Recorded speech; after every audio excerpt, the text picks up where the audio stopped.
বাসা থেকে যখন বের হয়ে আসছি তখন আমি দেখি যে থানার সামনে অনেকগুলো অটো এবং অনেক লোকজন। তো আমি ভিতরে ঢুকলাম, দেখলাম যে অনেক আছে, অনেক হুজুরেরা আছে, অনেক মহিলারা আছে। তো অনেক সময় ধরে আমি দেখতেছিলাম, কিন্তু দেখার পরে দেখলাম যে থানায় সেখানে পুলিশ আছে, সুশৃঙ্খলভাবে মানে দেয়া শুরু হয়েছিল। 30-40টা বা মাদ্রাসাকে তারা এতিমখানায় দিয়েছে। এরপরে হঠাৎ করে পুলিশের সামনেই একটা মানে কি একটা লুটতরাজের একটা বিষয়, যেখানে আমাদের আমতলী উপজেলার আমতলী থানায় সর্বোচ্চ নিয়ম শৃঙ্খলা বা আইন শৃঙ্খলা যেখানে বজায় থাকবে সেই জায়গাটাতে বসে এতগুলো মাছ এতভাবে লুটপাট হয়ে যাওয়াটা একদম মানে আমি ভাবতেই পারি না যে বিষয়টা কি। হ্যাঁ, প্রশাসনের লোক, পোশাকধারী লোক উপস্থিত ছিল এবং জনগণ তো ছিলই। যদি প্রশাসনের লোকজন ইচ্ছা করতো তাহলে সুশৃঙ্খলভাবেই তারা এটা সমাপ্তি করতে পারতো। এবং আমার ধারণা যে পরিমাণ মাছ ছিল আপনারা দেখেছেন যে তাতে সবাইকেই তারা সুন্দরভাবে দিতে পারতো।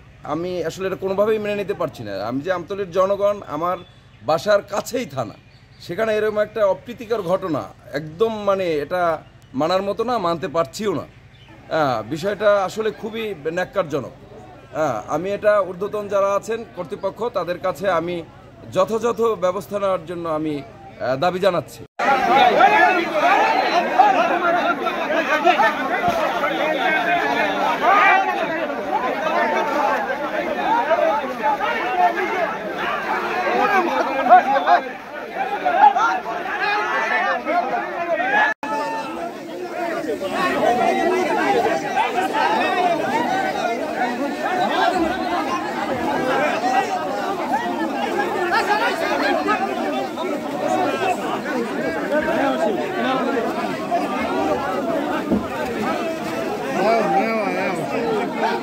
পুলিশ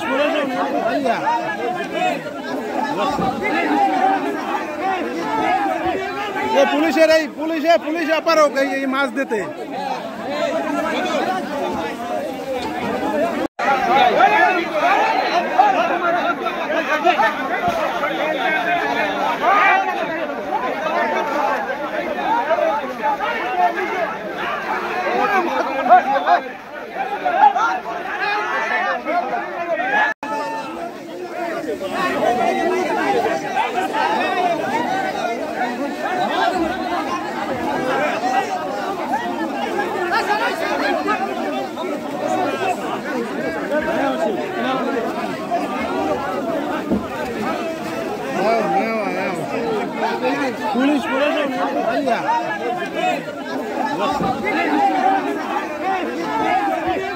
পুলিশের এই পুলিশ আপারক এই মাছ দিতে